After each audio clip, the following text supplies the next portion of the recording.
നിങ്ങൾ ഒരു മുട്ട കഴിക്കുമ്പോൾ അത് തൊണ്ടയിലൂടെ ഭക്ഷണക്കുഴൽ വഴി വയറ്റിൽ എത്തുന്നു.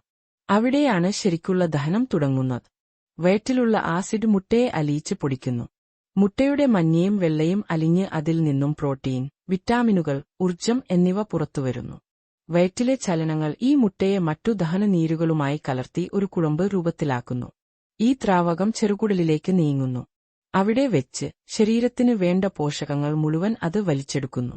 മുട്ടയിലുള്ള പ്രോട്ടീൻ, കാൽസ്യം, വിറ്റാമിൻ ബി എന്നിവയെല്ലാം കുടൽ വലിച്ചെടുക്കും. ഇനി ഈ പോഷകങ്ങൾ രക്തത്തിലൂടെ ഒഴുകി നടന്ന് മസിലുകളിലും തലച്ചോറിലും മറ്റെല്ലാ ഭാഗങ്ങളിലും എത്തുന്നു. കരൾ, ലിവർ ഈ പോഷകങ്ങളെ അരിച്ചെടുത്ത് ശരീരത്തിന് ഉപയോഗിക്കാൻ പറ്റിയ നല്ല ഊർജ്ജമാക്കി മാറ്റുന്നു.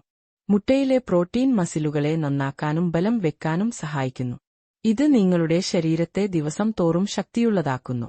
മുട്ടയിൽ നിന്നുള്ള പോഷകങ്ങൾ തലച്ചോറിന്റെ ശ്രദ്ധ കൂട്ടാനും ഹൃദയത്തെ സംരക്ഷിക്കാനും ശരീരത്തിലെ ഊർജ്ജം ക്രമീകരിക്കാനും സഹായിക്കുന്നു.